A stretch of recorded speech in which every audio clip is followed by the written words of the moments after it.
Hello friends, how are you.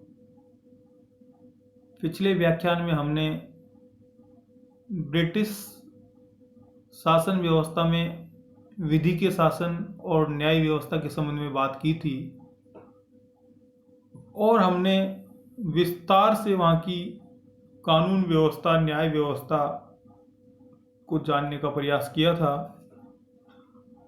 उसी कड़ी के अंतर्गत आज के इस व्याख्यान में हम ब्रिटिश शासन व्यवस्था में प्रचलित नौकरशाही या लोक सेवा शासन व्यवस्था के स्वरूप का अध्ययन करेंगे कि किस प्रकार लोक सेवक वहाँ की लोकतांत्रिक व्यवस्था में अपनी सहभागिता के माध्यम से अपनी भूमिका अदा करते हैं और किस प्रकार वे सरकार की नीतियों को, योजनाओं को प्रशासन के माध्यम से जनता तक पहुंचाते हैं। तो आज के इस व्याख्यान में हम लोक सेवा की भूमिका, उसके स्वरूप और उसके नए प्रकार के स्वरूप की आलोचनात्मक व्याख्या करेंगे। ब्रिटिश लोक सेवा एवं नौकरशाही। लोक सेवा शब्द का अर्थ है राज्य की प्रशासनिक सेवा, अर्थात असैन्य सेवा। दो प्रकार की सेवाएं सामान्यतया राज्य में मानी जाती हैं, एक सैनिक सेवा, दूसरी असैनिक सेवा। जो सैनिक सेवा है उसमें तीनों प्रकार की सेनाओं के सभी प्रकार के अधिकारी और सामान्य सैनिक आते हैं, और जो असैन्य सेवा है उसमें प्रशासनिक अधिकारी और उनका सहयोग करने के लिए नीचे जो सबोर्डिनेट स्टाफ होता है और जो क्लरिकल स्टाफ होता है वे सब आते हैं। ग्लेडन कहते हैं कि लोक सेवा प्रशासन के क्षेत्र में तटस्थ विशेषज्ञों का एक व्यावसायिक निकाय है जो निस्वार्थ भाव से राजनीतिक दलीय विचारों अथवा वर्ग हितों से प्रभावित हुए बिना राष्ट्र सेवा में तन मन से जुटा है।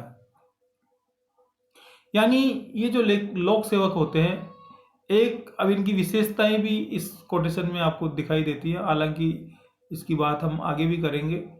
एक तो ये तटस्थ विशेषज्ञ होते हैं और इनका ये व्यावसायिक निकाय है, यानी ये वेतन के लिए वेतन से काम करते हैं, ये फ्री में सेवा नहीं देते, इनको एक निश्चित वेतन दिया जाता है। ये निस्वार्थ भाव से किसी भी राजनीतिक दल से जुड़े बिना, किसी भी वर्ग से प्रभावित हुए बिना राष्ट्र सेवा के काम में समर्पित रहते हैं। लोक सेवा शब्द की ब्रिटेन में परिभाषा इस प्रकार की गई है कि राजनीतिक न्यायिक पदाधिकारियों के अतिरिक्त ताज के वे सेवक जो असैनिक रूप से देश की सेवा से जुड़े हुए हो और जिनका पारिश्रमिक पूर्णतः प्रत्यक्षतः उस धनराशि में से दिया जाता है जो संसद द्वारा इस हेतु स्वीकृत की जाती है, तो ये लोक सेवा की श्रेणी में माने जाते हैं, यानी लोक सेवक कहलाते हैं। इनका जो पारिश्रमिक है वो संसदीय विधि द्वारा निर्धारित किया जाता है। ये ताज के असैन्य प्रकार के प्रशासक होते हैं और इनका पारिश्रमिक प्रत्यक्ष दिया जाता है। ब्रिटेन में 1929 में गठित टॉमलिन आयोग की रिपोर्ट के अनुसार, आपको ध्यान रखना होगा इस आयोग का नाम क्योंकि ये कई बार प्रतियोगी परीक्षाओं में पूछा गया है। 1929 में गठित टॉमलिन आयोग की रिपोर्ट के अनुसार केंद्र सरकार के असैनिक कर्मचारियों को ही लोक सेवा कर्मचारियों की श्रेणी में रखा गया है। स्थानीय संस्थाओं के कर्मचारियों को स्थानीय सरकार सेवा की श्रेणी में रखा गया है। अपने यहाँ भी दो प्रकार की सेवाएं होती हैं, एक तो राज्य स्तरीय सेवा और एक केंद्रीय सेवा, तो दोनों ही स्वरूप यहाँ देखने को मिलते हैं। एल.डी. वाइट के अनुसार लोक सेवाएं प्रशासकीय संगठन का एक ऐसा माध्यम है जिसके द्वारा सरकार अपने लक्ष्य को प्राप्त करती है। ये प्रशासकीय संगठनों का एक ताना बाना है जो सरकारी लक्ष्यों को प्राप्त करने में सहयोगी के रूप में काम करता है। ब्रिटेन में भी आधुनिक समय में लोक सेवा का स्वरूप काफी बदल गया है। अब वहां कुशल, प्रशिक्षित, सुशिक्षित एवं अपने क्षेत्र में दक्ष लोग लोक सेवा में प्रविष्ट हो रहे हैं। अपने यहाँ भी जो भी व्यक्ति लोक सेवा के रूप में लोक सेवा के अंतर्गत आता है वो कुशल, प्रशिक्षित, ट्रेंड होते हैं और अपने कार्य क्षेत्र में दक्ष होते हैं और विशेषज्ञ होते हैं। ऐसा ही ब्रिटेन में भी हुआ है। आधुनिक ब्रिटिश लोक सेवा की निम्नलिखित प्रमुख विशेषताएं हैं। पहली, कुशल प्रशासक। लोक सेवा ऐसे अधिकारियों का व्यावसायिक वर्ग है जो प्रशिक्षण प्राप्त, कुशल एवं अनुभवी होते हैं। ये अपने पद पर स्थायी, पूर्णकालिक, व्यावसायिक एवं वेतनिक पदाधिकारी होते हैं। एक तो ये स्थायी होते हैं, जैसे मंत्री परिषद के लोग तो हर 5 साल में बदलते रहते हैं, लेकिन ये स्थायी होते हैं, पूर्णकालिक होते हैं, व्यावसायिक होते हैं, यानी इनका वेतन नियत होता है और ये वेतन के लिए काम करते हैं और कुछ इनका जन सेवा से सरोकार भी होता है। दूसरी विशेषता है पद सोपान का सिद्धांत। पद सोपान लोक सेवा की एक ऐसी विशेषता है जिसमें उच्च एवं अधीनस्थ अधिकारियों को एक कड़ी के रूप में जोड़ा जाता है। और पद सोपान से तात्पर्य यही है कि यहाँ नीचे के स्तर से लेके ऊपर तक के अधिकारी और कर्मचारी आपस में जुड़े हुए रहते हैं और आदेश का जो प्रसारण होता है वह ऊपर से नीचे की ओर होता है।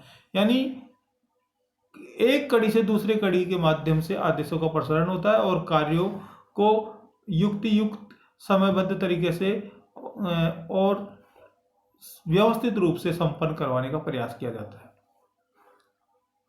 तीसरी है पर्दे के पीछे की भूमिका। लोक सेवक जो भी काम करते हैं वह अनामता के सिद्धांत के आधार पर काम करते हैं। यानी इनके काम का श्रेय इनको नहीं मिलता, चाहे ये काम अच्छा करे चाहे बुरा करे, इनके काम का श्रेय इनको नहीं मिलता। उनके कार्यों का श्रेय मंत्रिमंडल के सदस्यों को जाता है। हर सफल और असफल कार्य में इनकी मुख्य भूमिका होती है, लेकिन ये एक तरह से पर्दे के पीछे रहकर काम करते हैं और ये मंत्रियों के सबऑर्डिनेट के रूप में, मंत्रियों को सहयोग करने के रूप में काम करते हैं और जो भी कार्य की तारीफ होती है, जो भी कार्य का जो श्रेय जाता है वो मंत्रियों को जाता है। राजनीतिक तटस्थता ये अन्य महत्वपूर्ण विशेषता है। राजनीतिक तटस्थता से तात्पर्य ये होता है कि लोकतांत्रिक देशों में सरकारें बदलती रहती है। कभी इस दल की सरकार तो कभी इस दल की, कभी इस गठबंधन की सरकार तो कभी इस गठबंधन की, लेकिन जो ब्यूरोक्रेट्स होते हैं, जो नौकरशाह होते हैं, जो लोक सेवक होते हैं, वे स्थायी बने रहते हैं। तो तटस्थता से तात्पर्य यह है कि प्रशासक, लोक सेवक बिना किसी राजनीतिक झुकाव के, बिना किसी दल की तरफ अपने झुकाव के, ये हर सरकार में अपनी निष्ठा से और अपने कर्मयोग से काम करते हैं। इनका किसी भी राजनीतिक दल से, किसी भी सरकार से कोई लगाव नहीं होता, कोई राग द्वेष नहीं होता, कोई घृणा ईर्ष्या नहीं होती। तो ये लोग तटस्थता के भाव से काम करते हैं, चाहे सरकार कोई भी हो। जैसा कहा जाता है कि को नरक होए हमें कहानी, यानी कोई भी किसी भी दल की सरकार आए, इनके ऊपर कोई फर्क नहीं पड़ता। ये अपना काम पूर्ण निष्ठा से हर दल की सरकार में करते हैं और हर दल की सरकार को ये सपोर्ट करते हैं, समर्थन करते हैं। जनता के प्रति उत्तरदायी। लोक सेवकों का मुख्य कार्य जनता के प्रति उत्तरदायी रहना है, क्योंकि प्रजातंत्र में जनता ही वास्तविक संप्रभु होती है। लोक सेवक संसद, कार्यपालिका, न्यायपालिका द्वारा जो भी कार्य सौंपे जाते हैं उनको जनहित में बखूबी निभाने का प्रयास करते हैं। यानी ये जो सरकारी अंग है, जो व्यवस्थापिका के अंग है, न्यायपालिका जो काम सौंपती है, उनको ये लोक सेवक बखूबी संपन्न करने की, निभाने की कोशिश करते हैं और ये इनका मुख्य उद्देश्य जनता के प्रति उत्तरदायी रहना है। यानी जनहितकारी कार्यों को त्वरित गति से लागू करना है। प्रशिक्षित नौकरशाह। लोक सेवकों को उनके कार्यों एवं दायित्वों का समुचित प्रशिक्षण दिया जाता है। यह प्रशिक्षण उनके दृष्टिकोण को व्यापक बनाता है, उन्हें संपूर्ण प्रशासनिक संगठन के लक्ष्य एवं आदर्शों को समझने में सहायक होता है।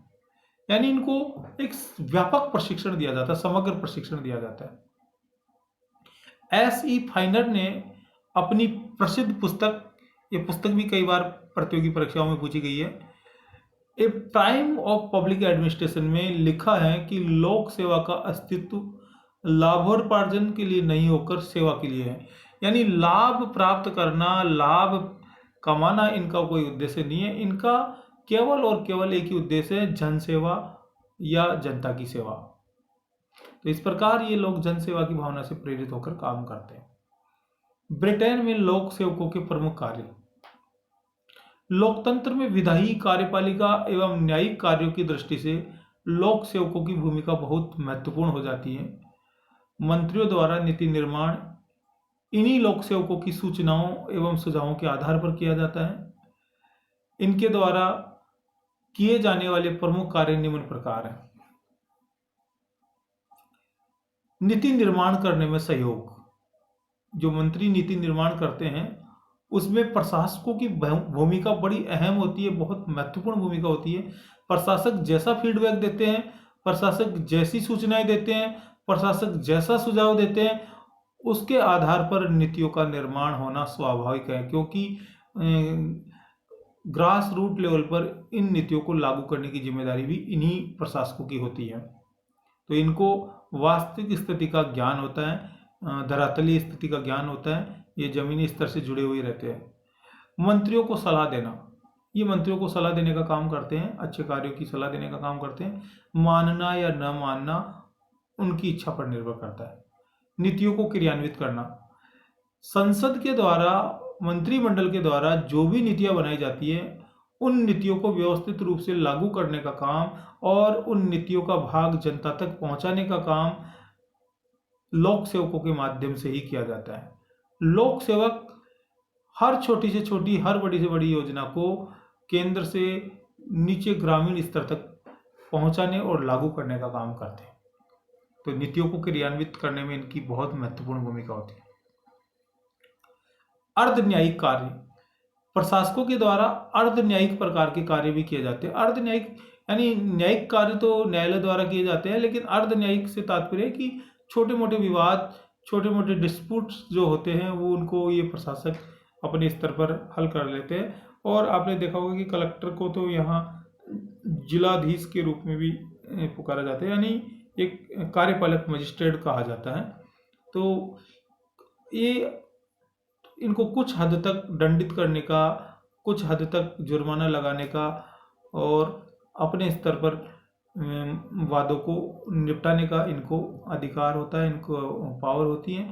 तो ये अर्ध न्यायिक प्रकार के काम भी करते हैं। सार्वजनिक सेवाओं को संपन्न करना, जितनी भी प्रकार की सार्वजनिक सेवाएं होती हैं उन सबको लागू करने का काम लोक सेवकों के द्वारा किया जाता है, चाहे वो जल विभाग, जलदायी विभाग, बिजली विभाग, स्वास्थ्य विभाग या समाज कल्याण से संबंधित कोई भी योजना हो, या शिक्षा से संबंधित हो, चिकित्सा से संबंधित हो। ये जितनी भी सरकारी योजनाएं होती हैं, चाहे वो किसानों से संबंधित, व्यापारियों, मजदूरों से संबंधित कोई योजना हो, उन सबको संपन्न करने में लोक सेवकों की महत्वपूर्ण भूमिका होती है। ब्रिटिश लोक सेवकों की तानाशाही। अब इस लोक सेवा के लिए तानाशाही शब्द का प्रयोग भी किया जाता है। तानाशाही का मतलब एक नकारात्मकता की ओर इशारा है जो कई बार लोक सेवकों में देखने को मिलता है। लॉर्ड हिवर्ट ने नौकरशाही की बढ़ती हुई शक्ति को तानाशाही कहा है, न्यू डेस्पोटिज्म कहा है। इन्होंने वास्तव में लोक सेवकों की शक्ति बहुत बड़ी है, चाहे वो किसी भी कारण से आप समझ लीजिए, तो चाहे आधुनिकता के कारण से समझ लीजिए, तकनीकी विकास के कारण हो सकता है, प्रदत्त कार्य व्यवस्थापन के कारण हो सकता है, लेकिन ये जो बढ़ी हुई शक्ति इनको तानाशाही बनाने की ओर इशारा करती है। वर्तमान में संसद मंत्रियों के हाथों की कठपुतली है और मंत्री स्थायी अधिकारियों के हाथों की कठपुतली है। ब्रिटेन सहित भारत एवं अन्य देशों में शासकीय अधिकारियों की तानाशाही को निम्न 4 प्रमुख कारण बताए गए हैं कि ये जो शासकीय अधिकारी हैं, प्रशासकीय अधिकारी हैं, लोक सेवक हैं, इनकी तानाशाही किस कारण से बढ़ी। इसके मुख्य 4 कारण हैं। पहला, लोक सेवक विशेषज्ञ होते हैं जबकि मंत्री नौसिखिए। जब किसी विषय का ज्ञान होगा तो फिर वो उस पर दक्षता होगी, प्रभाव होगा और इस कारण इनका प्रभाव योजनाओं में भी झलकता है। तो यहाँ इनकी तानाशाही भी उस पर झलकती है, क्योंकि मंत्रियों को इतना योजनाओं के बारे में नॉलेज नहीं होता, ज्ञान नहीं होता, वो नौसिखिए होते हैं। लोक सेवकों के कार्यों का उत्तरदायित्व मंत्रियों पर। एक सबसे बड़ा कारण ये भी है इनके तानाशाही रवैया का, कि इनके कार्यों की कोई रेस्पॉन्सिबिलिटी नहीं होती, कोई उत्तरदायित्व निर्धारित नहीं किया गया। यदि काम अच्छा हो गया तो भी इनकी कोई तारीफ नहीं होती, लेकिन अगर यदि काम खराब हो गया तो भी इनके ऊपर कोई उत्तरदायित्व नहीं होता। इस कारण भी ये लोग निश्चिंत होकर काम करते हैं और कई बार उसका नकारात्मक प्रभाव योजनाओं पर देखने को मिलता है। मंत्रिमंडल अस्थायी जबकि अधिकारी स्थायी होते हैं। एक ये भी कारण है कि मंत्रिमंडल हर 5 साल में, कभी कभी मध्यावधि चुनावों में बीच में भी बदल जाता है। तो जबकि अधिकारी निश्चित आयु तक, यानी 60 वर्ष, अपने यहाँ जैसे रिटायरमेंट की आयु 60 वर्ष है, कई जगह 62 वर्ष है, तो एक निश्चित आयु तक ये स्थायी बने रहते हैं अपने पद पर। और जो स्थायी होगा तो उसकी पावर तो अपने आप बढ़ेगी, स्वाभाविक है। ये भी एक कारण है। विधि निर्माण कार्य में भी भूमिका। आजकल कानून निर्माण संबंधी जो कार्य हैं, जो संसद के द्वारा किए जाते हैं, वे भी इनके फीडबैक, इनके सुझावों और इनकी सूचनाओं के आधार से प्रभावित हो रहे हैं और इनका प्रभाव विधि निर्माण के कार्य में स्पष्ट दिखाई देता है। तो ये भी एक कारण है इनकी तानाशाही बढ़ने का। तो हमने ये ब्रिटिश लोक सेवा में जो तानाशाही का स्वरूप है या ब्रिटिश लोक सेवा का जो स्वरूप है, उसकी जो मुख्य विशेषता है, उसके संबंध में विस्तार से बात की। इससे आगे की बात हम अगले व्याख्यान में करेंगे। आपने मेरी बात को ध्यान से सुना, इसके लिए धन्यवाद। यदि आपको मेरा ये व्याख्यान पसंद आया हो तो आप इसे लाइक कर दीजिए और शेयर कर दीजिए। Thank you.